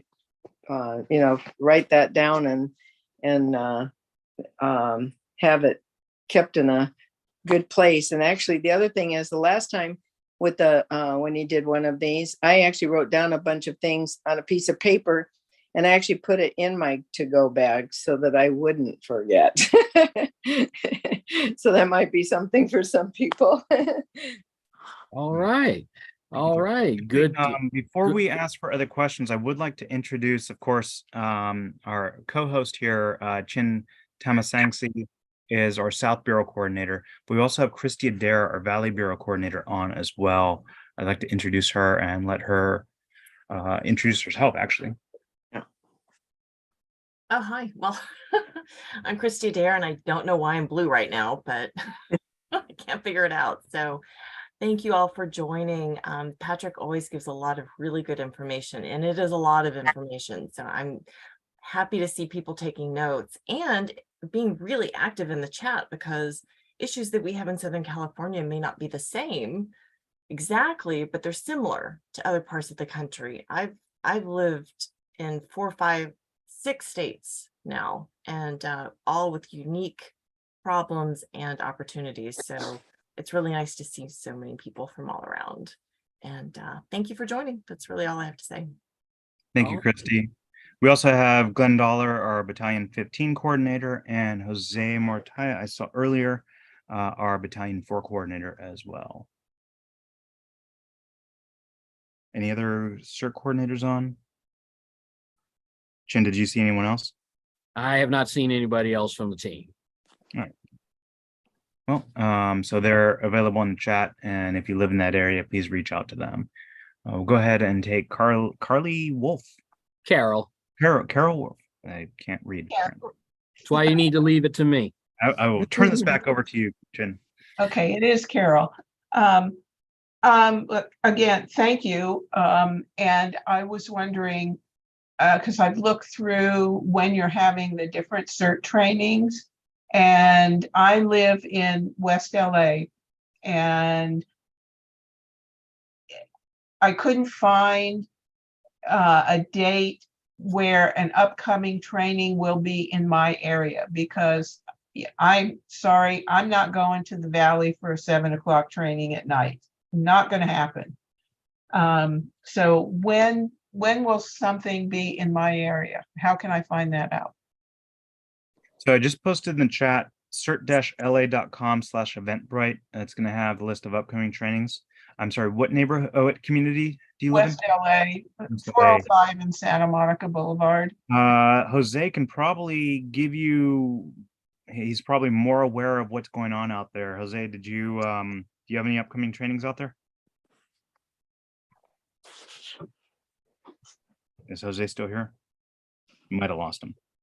And Patrick, she could be in Battalion 9's area. What we need to do is, if we could have you reach out to us, and then we can connect you with your proper battalion coordinator as well. Okay. And what was, sorry, would that be at info@ntp-la? Yes, you can email that. That'll go to Chin and myself, and then we can point you in the right direction. Okay. All right. Thank you. Appreciate Thank you. And coming up to Ralph Johnson over there. Ralph.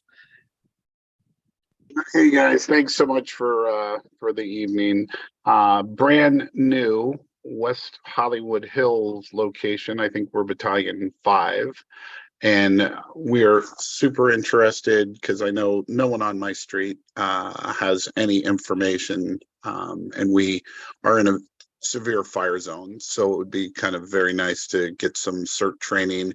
So my question to you is, who do I reach out to? How do we get this started? And for sure would definitely want to help out on some type of leadership role with you guys. And Ralph, I'm going to answer your question. You have, excuse me, three CERT battalion coordinators who are in your area: Ben Goldfarb, Jackie Kozak, and Bob Ajemian. What we can do, I'm going to suggest you do what we suggested for Carol. Reach out to us, and then we'll connect you definitely to those three, and they will make things happen. Okay, and how do I reach out to you? Is that the cert.la.com,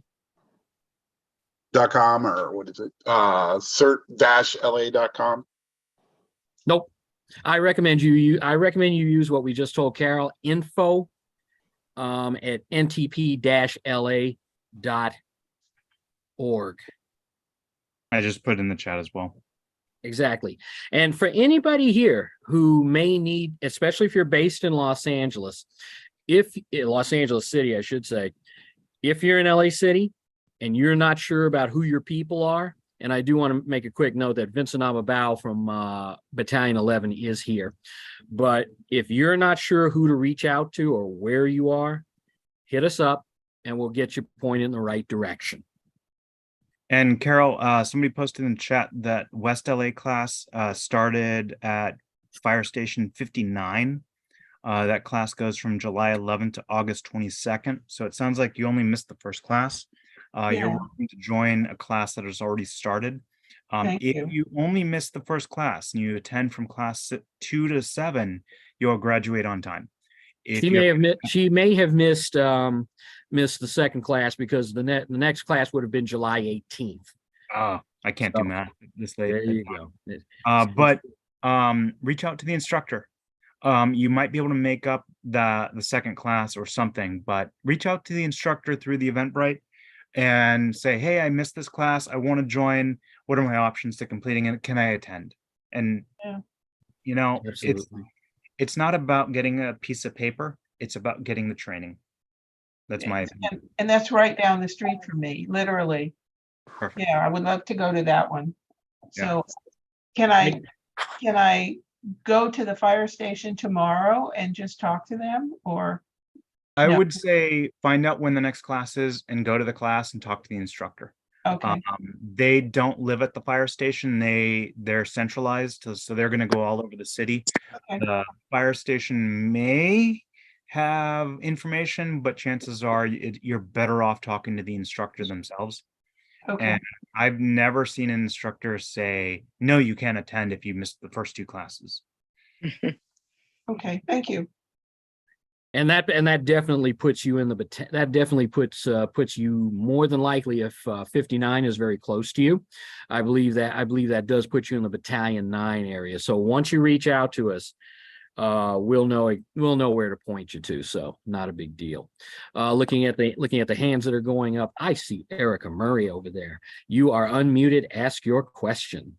So I apologize if you mentioned this already, but okay, so if the cell towers go down, if there's a major earthquake, do our phones still work as walkie-talkies so that, what is the point to these Monday night check-ins if, let's say, there's an emergency and now they don't work?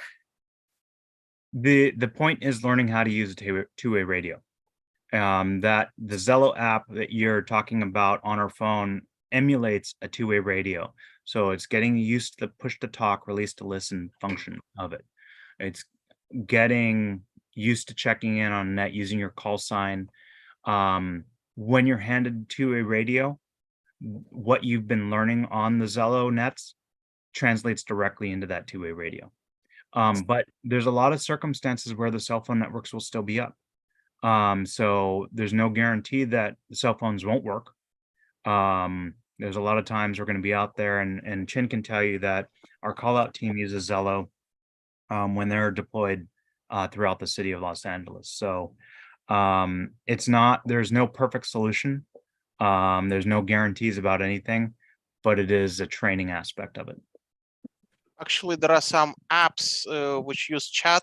They also use meshing architecture, so the self system may go down, but if people in my neighborhood have the same app, we can still keep in touch. That's a very complicated subject right there. I know, but it still works.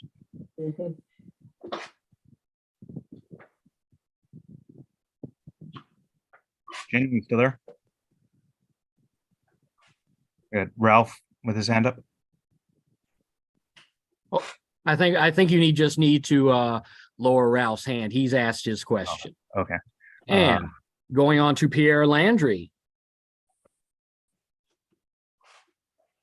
And Pierre, if you are talking, you have not unmuted yourself.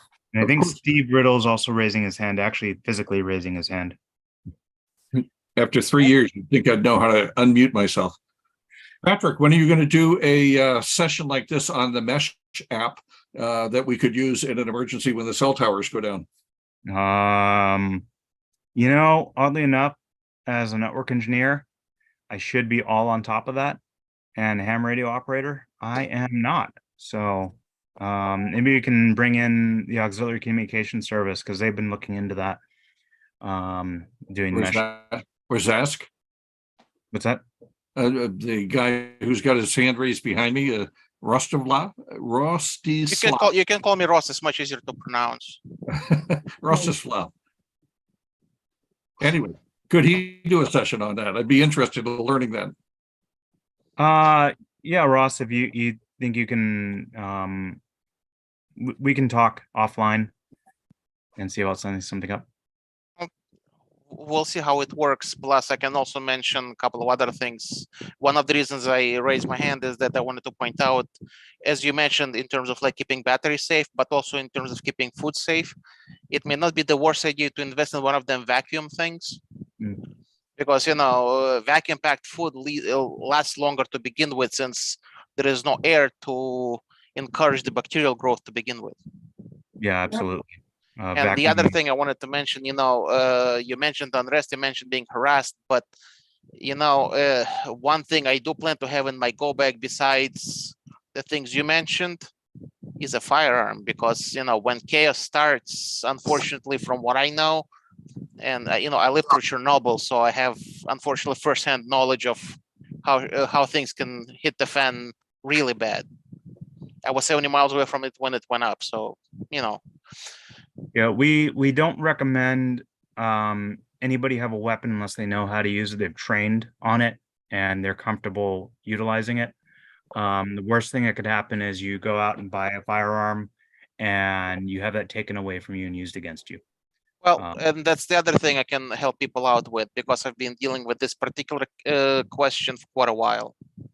And actually, I even applied for a carry permit. So, and that entails classes and instructions how to on proper handling, and also on proper laws as to what to do and what definitely not to do. Absolutely, and like I said, that's another big subject and big topic. So we can talk about that another time. And Erica, is your hand up by accident, or is there a question? Oh, there's a question. So, I get emails from CERT all the time. And one of my biggest fears in the world is elevators, which doesn't help living in Los Angeles. Tell me a little bit about, this email that came out through CERT talked about how if there is a major catastrophe, a lot of people are going to die because firefighters will not be able to rescue everybody in buildings. Can you just give me a little bit of peace of mind? What if I'm in an elevator and there's an earthquake? Bless you. I will say, because I see Patrick's brows furrowed like mine. I don't know who said that a whole bunch of people were going to die. It's like we generally say, and Patrick, you can remind me if I'm wrong. Most people are actually going to survive the initial shocks. Yes, there will be casualties probably over the ensuing hours with the aftershocks and different things and the weakening of the buildings, but it's oversimplifying it to say that a whole bunch of people are going to die. There will be casualties, but I don't think it's going to be quite as crazy. Patrick, you want to jump in on that one? Yeah, absolutely. The simple fact is we don't know. We have no idea. We can only guess. We can only look at what we have and anticipate where things could possibly fail. But with building codes where they are, a modern building is not going to collapse in an earthquake. An elevator is not going to fall from the top floor to the bottom floor. So chances are you will survive the earthquake. 99.999% of everyone in Los Angeles will survive the earthquake. Yes, unfortunately, people will die. How long do you have to figure that you might be stuck in the elevator until rescue services can get to you, considering that most buildings in LA are elevator buildings, and if there's only 1,000 firefighters for 4 to 6 million people, that's not a lot of firefighters for something like that. So there's no guarantee that an elevator is going to get stuck. They're designed to go to the ground floor during a disaster. There should be emergency power to allow them to get there. There's escape hatches. There's a lot of safeguards placed in elevators, and they have to be inspected and kept up to code. So I don't think anyone is predicting, at least I haven't heard it about it, that you're going to get trapped in an elevator. Now, you should not use an elevator during a fire. You should not use an elevator after an earthquake, but especially a large building is going to have a backup generator, is going to have emergency power, and those elevators are going to go back to the ground floor and you're going to be able to get out. Not saying 100% of them, but most of them. So I understand it can be scary, especially if you have been trapped in an elevator before. I don't know that I would want to be in an elevator during an earthquake. I'm pretty sure that most people will have a panic attack doing that. But I believe, and I'm not an expert, but I believe it is relatively safe. All right. And Sarah Ramos, I'm going to get to you very quickly. But first, I'm going to take Steve Riddle. Oh, thank you. Can you hear me? We hear you. Okay. I have a question for you regarding water, food, sanitation. How is that supposed to be handled for the team? And also the people that are going to the central area. They're going to get hungry, thirsty, and they're sure as heck going to want to poop. Oh, Patrick, I'm leaving that one absolutely for you. Like you told everybody, I don't talk about the boo-boo. Right, you need a group for that. Yeah. Like I said, you should have your own supplies with you. We're focusing right now on the first 3 hours of operation. Hopefully you can hold it for that long. But yeah, as a team, you're going to have to figure out what you're going to be doing about that. Hopefully you have access to some homes, some someplace that you can do that. That wouldn't be my top priority in the first 3 hours. It's going to be a top priority when they need water, and they're going to get hungry later in the afternoon. You need somebody to address that. This is something the team needs to discuss for sure. You don't mention it. Planning. The team doesn't even know to discuss. They should pre-discuss things like that. Exactly, Steve. And with all jokes aside on all these subjects, that's what the pre-planning aspect is all about, is considering all of these issues: sanitation, food, water. How are we going to get it? How are we going to get rid of what we don't need, etc.? Because again, as we've probably said, if you are having that discussion the morning of the disaster, you are completely out of business. You got to have these discussions beforehand. So, Steve, it may not be the greatest answer in the world, but it is the most truthful answer. As you are putting together your neighborhood team, as you're putting together your neighborhood team plan, all of those aspects have to be added and talked about. That all has to be done, way in advance of anything taking place. Patrick? I hope you put a sentence in your planning so they'll consider that, pre-consider it. But right now, you have not addressed it at all. Yeah, I know we're supposed to have very our much packs. an overview. This is very much an overview, and every circumstance is going to be different. I can't start to talk about specific situations in specific neighborhoods. Again, this is, if we're working with you as a team, we'll address that during the planning stages. But there's way too much specific information about that. And I kind of want to say this, and I don't mean to come off harsh or condescending, but we are adults here, and we do need to know. As much as I joke about not wanting to talk about certain things, I am thinking about it, especially in my plans and with my neighborhood and with the people I'm dealing with. Everything that we know that we are going to miss when something goes bad. which could be flushing toilets. It definitely will be ready food and water and all those things that we know that we need. We should automatically know we need to have discussion on that.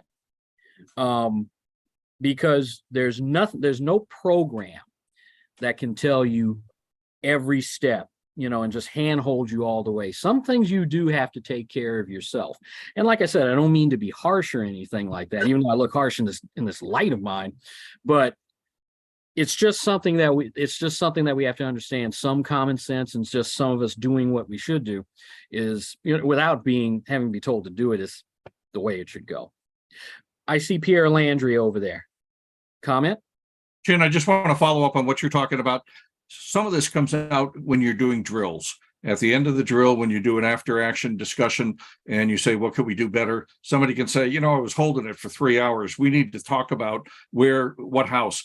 And that map your neighborhood or Ryland approach lets you know your neighbors, and if their bathroom isn't working and yours is, you feel comfortable letting them come in. So I would strongly encourage, as when people practice this stuff, practice it in drills. You learn so much by doing the drill, and then afterwards tear it apart, figure out what you did well, what you could do better, and what did you miss. And having somebody come down the street with some sandwiches that they made for the staging crew is an important part of preparing for that. And how do you get that on somebody's list? So Steve, you're right, it does need to be talked about beforehand. It's talked about in the drill aftermath. And you know what, Pierre, I think that's a really good point. And that's why we do a lot of these exercises. That's why we do them over and over. Yep. People with short sight will think, well, you're doing the same thing over. But what they don't understand is that each time you do a drill, you learn something new. And yep. Like Pierre said, and it's very true. If somebody says, well, I've been walking up and down these streets holding it for like 3.5 hours. Yep. I just can't stand it. That gives us an idea of, hey, we didn't think about that. And my Map Your Neighborhood shingle has among the equipment who has a portable toilet, and that could be a Homer bucket with a toilet seat on top of it. Yep. Sure. Yeah. And Pierre, I've learned a lot from Pierre's drills in his area. So this is I see you're using pictures of us too. Yes. I realized I keep reusing the same pictures over and over again. So we need to get new pictures. No, happy to have them. These are new people, and they get to see my rear end leading into the back of that car. And Steve, that really was a great question and got us really discussing and having frank discussions too. Yep. And so it's a great question. And folks, while you're here, if you have those kind of questions, please do present them. So thank you guys. Anybody else? What's going to be the activity the next day? Same thing. What's the question? What's going to be the activity the next day that we're going through this situation? Right. Hopefully by that time we've transitioned to another model, but it's hard to tell what would be happening the next day because it hasn't happened yet. Over in Turkey, I think it just did. Oh, has Turkey had something that I haven't heard about just yet? I don't know, but they had to go to the bathroom. They needed water. They had to sleep. How did they handle it? That's a rhetoric question. Yeah. And like I said, what we're talking about right now is about understanding that most places will not suffer catastrophic collapses of buildings. It's going to be safe for you to shelter in place and safe for you to use your own bathroom, access your water that you have saved up. And then if you are in a place like Turkey where everything has collapsed around you, that is not the expectation that we have in LA City. Right. It was completely different. Due to building. Good luck. Yeah. Good luck to all of us. I live in Lancaster, so I don't have the skyscrapers and tall buildings. Well, to my knowledge, no skyscraper has collapsed during an earthquake. There's a lot and of if I may interject, Yeah, Mrs. Glenn. Yeah. So again, I think we're talking about neighborhood teams. Mhm. Again, first and foremost, you've already taken care of your family and you don't have an emergency at your own home. So after a half a day or a number of hours, you're also probably going to be taking a break. You may go home, get something to eat, get some water, use the facilities. You're not going to be just focused on doing this 48 hours straight. So you've not gone far from your own home if you're in your own neighborhood team. Well put, Glenn. Well put. Glenn, definitely. All right. So that takes us to the 9 o'clock. We thank you for everyone who's attended. Thank you for the people who keep coming back to these presentations. Hopefully, you do learn something and you're able to feel a little more comfortable and that you want to start your own neighborhood team. And then reach out to us, info@ntp-la.org. Jim, you have a parting comment or question?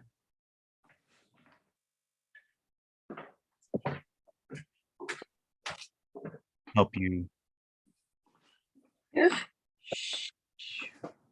When I hit ask to unmute, it should pop up. There we go. Sorry about that. I don't use Zoom a lot. I'm a cert instructor in the state of Washington, and I'm just wondering what your approach is for your drills. Do you look at an all hazard approach, or are you guys primarily focused on earthquakes down in the LA area? So what's cool about earthquakes is it generally is all hazards. An earthquake will cause power outages. It will cause buildings to collapse, trees to fall over, cars to hit things. Pretty much any kind of damage that will occur during an earthquake can occur in any other disaster. So loose animals, whatever kinds of scenarios you can come up with can all be backdropped by an earthquake. So yes, we typically do earthquake scenarios. Okay, great. I think, and I kind of want to add something, Jim, that we just simply look at it this way. If you prepare for that earthquake we keep talking about, you're pretty much prepared for everything else that could come your way, including pandemics, floods, fires, all that kind of stuff. So I always like to say, and I'm glad you kind of wandered down this road. When we're here talking about the earthquake that hasn't happened in like 30 years and we're still waiting for the big one, push that stuff out of your mind and think about the fact that if you are preparing for that earthquake, you are preparing for everything else that could befall you. For our friends in our high fire areas, that could be evacuation or team operations during a fire. You don't know. For floods, different things like that, you're just ready. So we look at it with that point of view. Awesome, great. That's good to know. Yeah, I mean, we'll look at a lot of different things as well. You know, we have severe winter storm events up here in the Pacific Northwest. We have active volcanoes. Mount Rainier is an active volcano. And then Cascadia subduction zone is the one that we're all waiting for up here. That's the 9.0 plus earthquake. That'll be worse than San Andreas. Yep. In fact, I left my career in software management after 25 years, and I'm back in school right now getting my degree in Homeland Security Emergency Management. And so getting prepared for all of that. I love it. But thank you very much for this presentation. It's been very helpful. The pleasure is ours. Thank you. Pierre. Yeah, Jim, I wanted to jump in and say, one of the things you could do with your drills is to focus on something different. We had a major windstorm here in 2011 that knocked out power for large areas.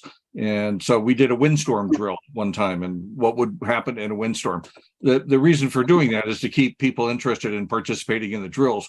Patrick and the others do this with their bi-monthly or quarterly drills too.